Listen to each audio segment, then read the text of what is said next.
చాలా సంతోషం. ఇవాళ మాదిగల ఉపకులాల పండుగ దినం.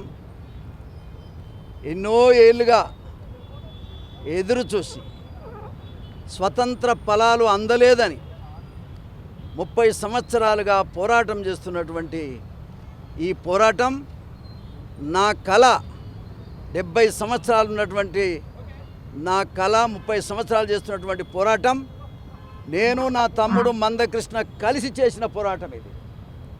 మేమిద్దరం చేసినటువంటి పోరాటంలో ఇవాళ ఏ కళ అయితే కానీ ఆనాడు ఒక మంత్రిగా ఆ తమ్ముడిని ముందుకు నడిపానో ఆ కళ ఇవాళ నిజమైంది, ఆ కళ నెరవేరింది. నా జాతి వల్ల ఆనందంతో ముందుకు సాగుతూ ఉన్నది. ప్రత్యేకంగా రాజకీయ పార్టీలు చేయలేనటువంటి పని ప్రజల చేత ఎన్నుకోబడ్డటువంటి రాజకీయ పార్టీలు నాయకులు చేయలేని పని సుప్రీంకోర్టు చేసింది. సుప్రీంకోర్టు సమన్యాయం చేసింది. ధర్మాసనం ధర్మం చేసింది. ఇలా ధర్మమే గెలిచింది. దీనికి ప్రత్యేకంగా సుప్రీంకోర్టు చీఫ్ జస్టిస్ చంద్రచూడ్ గారికి, అదేవిధంగా ఆ బెంచ్ పైన ఉన్నటువంటి ఇతర జడ్జిలందరికీ, మాదిగలందరి తరపున నేను కృతజ్ఞతలు ఈ సందర్భంగా తెలియజేస్తా ఉన్నా. ఇది మామూలు విషయం కాదు, ఇది చరిత్రాత్మకమైనటువంటి విషయం. ఇవాళ కొట్లాడింది ఉమ్మడి ఆంధ్రప్రదేశ్లో ఉన్నటువంటి మాదిగలైతే ఇలా స్వతంత్రం నిజంగా చెప్పాలంటే మొత్తం భారతదేశంలో ఉన్నటువంటి నష్టపోయిన దళితులు, ఒక దగ్గర మాదిగలు ఉండొచ్చు, ఒక దగ్గర మాలలు ఉండొచ్చు, మరొక దగ్గర ఇంకొకరు ఉండొచ్చు, కానీ నష్టపోయిన వాళ్ళందరికీ మేలు జరిగింది. ముఖ్యంగా పోరాటం మొదలుపెట్టినటువంటి తెలంగాణ గడ్డకు ఇవాళ మేలు జరిగింది. అదేవిధంగా ఆంధ్ర తమ్ముళ్ళందరికీ కూడా ఇవాళ మేలు జరిగింది. చాలా సంతోషం. ఈ సంతోష శుభ సందర్భంగా మరి ముఖ్యంగా మొదట ధన్యవాదాలు చెప్పవలసింది, కృతజ్ఞతలు చెప్పవలసింది, జీవితాంతం గుర్తుంచుకోవాల్సింది చంద్రచూడ్ గారిని, ఆ బెంచి మొత్తాన్ని కూడా 7 సభ్యులను. అదే రకంగా ఈ ఉద్యమాన్ని 30 సంవత్సరాలుగా చేస్తున్నటువంటి పోరాటం, ఈ కళ నెరవేరటానికి సుప్రీంకోర్టుకు అండదండగా ఉన్నటువంటి నరేంద్ర మోడీ గారు. నేను రాజకీయాలు మాట్లాడతలేదు, నేను కాంగ్రెస్ పార్టీలో ఉన్నప్పటికీ నేను జాతివాడిగా మాట్లాడుతున్నాను. నేను ఏది న్యాయమో ఎవరు చేయలేని పని ఇవాళ నరేంద్ర మోడీ గారు ప్రభుత్వం యొక్క ఆలోచన విధానాన్ని కూడా సుప్రీంకోర్టుకు తెలియజేయటం, సుప్రీంకోర్టు ఈ యొక్క కార్యక్రమాన్ని, ఒక మంచి కార్యక్రమాన్ని, ఒక మహత్తరమైనటువంటి కార్యక్రమాన్ని, ఒక చరిత్రాత్మకమైనటువంటి కార్యక్రమాన్ని ఇవాళ ప్రకటించిందనే విషయాన్ని సందర్భంగా తెలియజేస్తున్నాం. మొదట సుప్రీంకోర్టుకి ధన్యవాదాలు, చేతులెత్తి దండం పెడతా ఉన్న మా జనం పక్షాన.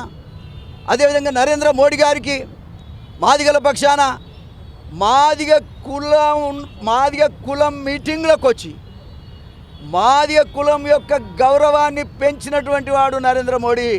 ప్రధానమంత్రి అయి ఉండి కూడా ఎన్నడూ కూడా మా కులాన్ని గుర్తించిన నాయకులు లేరు, కానీ ప్రధానమంత్రి హోదాలో మరి ఇవాళ మాదిగలు గుర్తించినటువంటి పరిస్థితి కాక ఆయన మొన్న పార్లమెంట్ ఎన్నికలప్పుడు చెప్పాడు, తప్పకుండా ఇది అమలవుతుందని చెప్పాడు. కృష్ణ మాదిగను కౌగలించుకున్నాడు. కృష్ణ మాదిగను కౌగలించుకోవాలంటే అందరినీ కౌగలించుకున్నట్టే మాదిగ జాతిని. ఇది అర్థం చేసుకోవాల్సిన అవసరం ఉంది. అంతేకాదు, ఈ యొక్క రాష్ట్రంలో ఉన్నటువంటి కిషన్ రెడ్డి గారు వాస్తవంగా ప్రధానమంత్రికి ఏం తెలుసు, వారికి తెలిసే విధంగా చెప్పి, ఈ సమస్యలు చెప్పి వారిని ఆ యొక్క కులం మీటింగ్కి రప్పించడంలో కిషన్ రెడ్డి గారి పాత్ర కూడా అమోఘం. వారికి కూడా నా హృదయపూర్వమైనటువంటి కృతజ్ఞతలు, ధన్యవాదాలు తెలియజేస్తా ఉన్నా. ఇకపోతే అసలు మాదిగ కులం ఒకటి ఉన్నది, అరుంధతీయులు అని ఒకటి ఉన్నది. ఈ కులం నష్టపోతుంది. మాదిగోడు ఎమ్మెల్యే లేడు, మాదిగోడు ఎమ్మెల్సీ లేడు, మాదిగోడు పార్లమెంట్లో లేడు. అసలు వీళ్ళు ఏమైందని వెతికి పట్టుకొని అరుంధతీయులకే పెద్దపీట అని చెప్పేసి చెప్పినటువంటి మహనీయుడు, గొప్ప వ్యక్తి, సంస్కర్త మరి ఎన్టీ రామారావు గారిని ఈ సందర్భంగా తెలియజేస్తా ఉన్నాను. అసలు మాదిగోడు గుర్తింపు వచ్చింది కాబట్టే ఆయన దయ వల్ల నేను ఈ స్థాయిలో ఇవాళ ఉన్న 6 సార్లు గెలిచి 40 సంవత్సరాలుగా రాజకీయాలు చేయగలుగుతున్నా. అంటే ఆయన దయ. మాలలకు మాదిగలకు ఈక్వల్గా సీట్లు ఇచ్చి చదువుకున్నోడికి పైసలు లేకపోయినా ఎమ్మెల్యేలను చేసినటువంటి ఘనత ఎన్టీ రామారావు గారు. ఇవాళ మాదిగ జాతి లేచి నిలబడి మొక్కాల్సింది ఎన్టీ రామారావు గారికి అని ఈ సందర్భంగా తెలియజేస్తా ఉన్నా. ఆయన ఒక మహనీయుడు, ఒక యుగ పురుషుడు. ఆయన ఆలోచన విధానం అంతా నష్టపోయినోనికి లాభం చేయటం, ఎవడైతే బతకలేడో వాడికి సాయం చేయటం. అందుకే కదా మాదిగలను పైకి లేపాడు.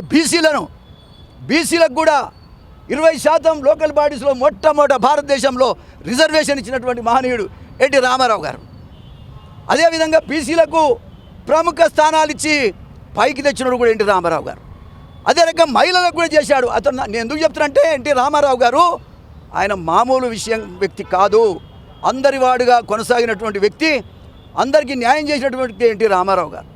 ఇకపోతే ఆయన వరవడిలో 2000 సంవత్సరంలో చట్టం తీసుకొచ్చి 2004 ABCD చట్టాన్ని తీసుకొచ్చి అమలు చేసినటువంటి నాయకుడు ఈ భారతదేశంలో చంద్రబాబు నాయుడు గారు. దానివల్ల ఈ 4 సంవత్సరాలు 2000 నుంచి 2004 వరకు చట్టం ABCD వర్గీకరణ చేసి ఆ చట్టాన్ని అమలు చేసిన చంద్రబాబు నాయుడు దయ వల్ల ఎంతోమంది మాదిగలు డాక్టర్లు అయినరు, ఇంజనీర్లు అయినరు, IASలు అయిపోయినరు, IPSలు అయినరు, ఎంతోమంది బాగా చదువుకున్నారు. ఇది గమనించాలి. 2004లో మరి కొట్టేసింది, గవర్నమెంట్ మారింది, ABCD వర్గీకరణ చట్టాన్ని కొట్టేశారు.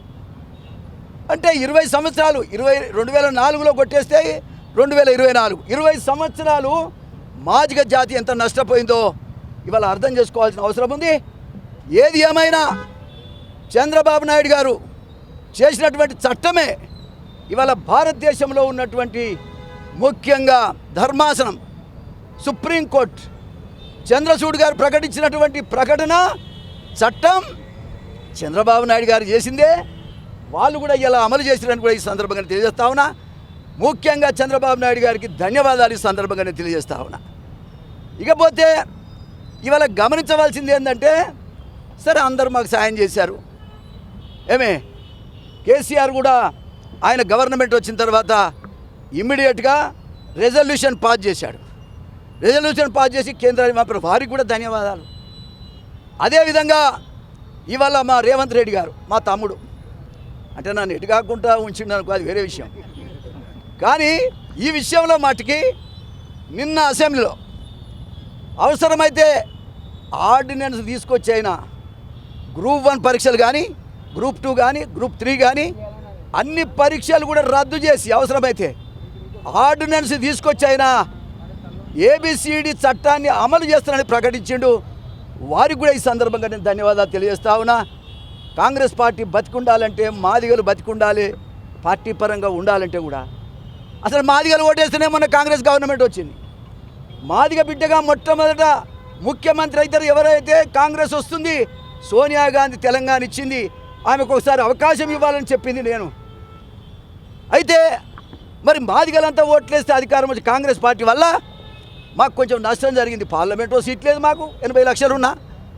అదేవిధంగా అసెంబ్లీలో సీట్లు లేవు, 5 6 ఉన్నాయి. 12 13 రావాల్సింది 5 6 కూడా లేవు మాకు. ఈ నష్టం జరిగినప్పటికీ రేవంత్ రెడ్డి గారికి అవకాశం వచ్చింది. రాష్ట్రాలే దీన్ని అమలు చేసుకోవచ్చు, వాళ్ళ బాధ్యత వాళ్ళకి అప్పచెప్పి సుప్రీంకోర్టు. కాబట్టి వాళ్ళ ఆయన వెంటనే స్పందించాడు. స్పందించడమే కాక ఒకటే డిమాండ్ చేస్తూ ఉన్నా, ఇప్పుడు జరిగేటువంటి గ్రూప్ 1 కానీ, గ్రూప్ 2 కానీ, గ్రూప్ 3 కానీ ఖచ్చితంగా ABCD అమలు చేసి మరి మాదిగలకు న్యాయం చేయాలని సందర్భంగా నేను విజ్ఞప్తి చేస్తూ ఉన్నా.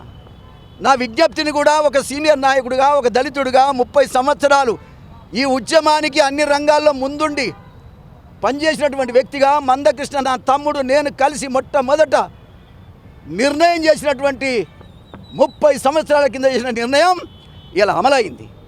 కాబట్టి ఇవాళ మందకృష్ణ మాదిగా, మోత్కుపల్లి నరసింహులుగా ఇవాళ మేము చేసిన పోరాటం వల్ల మాదిగ జాతిలో కూడా పోటీ చేసేటోళ్ళు పెరిగినరు, చదువుకుంటోళ్ళు పెరిగినరు. చాలా సంతోషకరమైన విషయంగా ఈ సందర్భంగా నేను తెలియజేస్తూ, ఏది ఏమైనా ముఖ్యమంత్రి గారు తప్పకుండా మీరు మాట అయితే మాట్లాడారు కానీ అమల్లోకి తీసుకురావాల్సిందిగా ఈ సందర్భంగా నేను విజ్ఞప్తి చేస్తూ ఉన్నా. ఈ సందర్భంగా నేను డిమాండ్ చేయటం లేదు. ఆయనకు కూడా నా సంపూర్ణమైనటువంటి ధన్యవాదాలు మాదిగల తరపున నేను తెలియజేస్తా ఉన్నా. సోదరులారా, 30 సంవత్సరాల తర్వాత ఒక 70 సంవత్సరాలు వచ్చినాయండి. నిర్వీర్యం అయిపోతుంది. పార్లమెంటు సీట్ లేదు, అసెంబ్లీ సీట్ లేదు, చదువుకోవడానికి అవకాశాలు లేవు. మాదిగ జాతి నిర్వీర్యం అయిపోతుందంట టైంలో మాకు జీవి గంజి పోసింది సుప్రీంకోర్టు. మోత్కుపల్లి నరసింహులు 70 సంవత్సరాలకు రియాల్లో రేపో చచ్చిపోయేటోడు. నిర్వీర్యమై అయ్యో నా జాతి టైపోయింది అని బాధపడకుండా నన్ను ఓదార్చింది. అంటే నన్నంటే మోత్కుపల్లి నరసింహులుగా ఇవాళ నా జాతిని ఓదార్చింది సుప్రీంకోర్టు. ముఖ్యంగా సుప్రీంకోర్టుకు సర్వదా మేము కృతజ్ఞమని ఈ సందర్భంగా నేను తెలియజేస్తూ, భారతదేశంలో స్వతంత్రం ఎవరికి వచ్చిందో కానీ మాదిగలకు రాలేదు. అడిగే అవకాశమే లేదు. మేము పేదోళ్ళమయ్యా, మా దగ్గర పైసలు లేవు, మేము పేదోళ్ళం. ఈ పేదతనాన్ని అవకాశంగా తీసుకొని ఎవరు మమ్మల్ని గుర్తించడం లేదు. గుర్తించినటువంటి సుప్రీంకోర్టుకి సర్వదా మేము కృతజ్ఞతమని మరొకసారి ఈ సందర్భంగా నేను తెలియజేస్తూ, ఏది ఏమైనా మరి సీఎం రేవంత్ రెడ్డి గారి మీద బాధ్యత ఉంది. తప్పకుండా ఆయన బాధ్యత ఆయన నిర్వహిస్తాడనే నమ్మకం ఉంది. మరొకసారి వారిని కలవాలని కూడా నేను అనుకుంటున్నా. కలవక చాలా రోజులే, వారిని కూడా కలిసి వారికి కూడా కృతజ్ఞత చెప్పాలని అనుకుంటా ఉన్నా. తప్పకుండా వారిని కూడా కలిసే ప్రయత్నం చేస్తారని కూడా ఈ సందర్భంగా నేను తెలియజేస్తూ, అదేవిధంగా చంద్రబాబు నాయుడు గారిని కూడా కలిసి వారికి కూడా కృతజ్ఞత తెలియజేయాల్సిన అవసరం ఉంది. వారికి కూడా కృతజ్ఞత తెలియజేస్తారని కూడా మరొకసారి ఈ సందర్భంగా నేను తెలియజేస్తూ, అందరూ సపోర్ట్ చేసిన ప్రతి ఒక్కరికి ధన్యవాదాలు తెలియజేస్తూ, మీ అందరి దయా ఆశీర్వాదం వల్లనే ఇవాళ పరిస్థితి పండుగ రోజు వచ్చింది. అందరూ కూడా దయించాలని, అందరి సహకారం ఉండాలని, మాదిగలు అంటచబులుగానే బతికే పరిస్థితి లేకుండా మమ్మల్ని కూడా సంఘంలో కలిపే విధంగా సుప్రీంకోర్టు నిర్ణయం తీసుకుంది. దానికి ప్రత్యేకంగా నేను ధన్యవాదాలు తెలియజేస్తా ఉన్నా. మందకృష్ణ మాదిగ ఢిల్లీలో ఉన్నారు, నిన్న మాట్లాడారు. వారు కూడా రేపో ఎల్లుండో మరి వస్తారు. వచ్చిన తర్వాత కూడా మళ్ళీ కూడా మీ అందరితో మాట్లాడుతానని. ఏది ఏమైనా ఈ నిర్ణయం వల్ల ఎవరికి నష్టం జరగదు. నా మాల సోదరులందరికీ నేను విజ్ఞప్తి చేస్తున్నా. మాల మాదిగానే ఫీలింగ్ నాకు లేదు. ఒక లీడర్గా అన్ని కులాలను ఆదరించి పనిచేసినటువంటి వ్యక్తిగా ఇవాళ నేను చెప్తా ఉన్నా, ఎవరు బాధపడవలసిన అవసరం లేదు. జనాభా ప్రాతిపదిక మీదనే ఈ ఏబిసిడి అనేది జరుగుతుంది. ఎవరి జనాభా ఎంత ఉంటే అంత, మాది కూడా ఎంత ఉంటే వాళ్ళకు, మాలలు ఎంత ఉంటే వాళ్ళకి జనాభా ప్రాతిపదిక మీద మిగతా కులాలు ఉపకులాలకు కూడా ఇది వర్తిస్తున్న విషయాన్ని కూడా ఈ సందర్భంగా నేను తెలియజేస్తా ఉన్నా. ఒక మాట చెప్పి ముగిస్తా. 90లో చుండూరులో మాలలని 20 మందిని ఊచకోతకు వస్తే ఎన్ జనార్దన్ రెడ్డి చీఫ్ మినిస్టర్ గారు ఉన్నారు. నేను 7 రోజులు ఆమరణ నిరాదీక్ష ఇదే అంబేద్కర్ విగ్రహం దగ్గర చేశాను. నా ప్రాణం పోయినా పర్వాలేదు కానీ నా తమ్ముళ్ళకు అన్యాయం జరిగిందని పోరాటం చేశా. పెద్ద ఎత్తున ఈ రాష్ట్రంలో ఉద్యమం తీశా. మాల సోదరుల కోసం నా ప్రాణమైన ఇవ్వడానికి ఆనాడు నేను ముందుకొచ్చిన విషయాన్ని కూడా నేను గుర్తు చేస్తా ఉన్నా.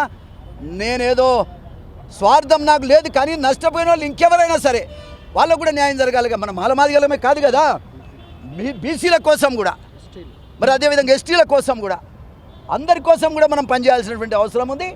దయచేసి మీ అందరూ కూడా సహకరించాలని నా మాల సోదరులకు నేను విజ్ఞప్తి చేస్తున్నా. మనమంతా కలిసి ఉమ్మడి పోరాటం చేసి మాదిగలకు లేదంటే మన వర్గాలకు ఎవరికి అన్యాయం జరిగినా ఉమ్మడి పోరాటం చేయాలి. అందరూ కూడా సమన్యాయం జరిగినందుకు హర్షం ప్రకటించాలి. సమన్యాయం కోసం పోరాటం చేయాలి. మనమంతా కలిసే రాబోయే కాలంలో దళితుల కోసం పోరాటం చేద్దాం, హక్కులను సాధించుకుందామని కూడా నా మాల సోదరులకు నేను చేతులెత్తి దండం పెట్టి పెద్ద మనసుతో దీన్ని ఆహ్వానించాలని కోరుకుంటూ సెలవు తీసుకుంటాను. నమస్కారం.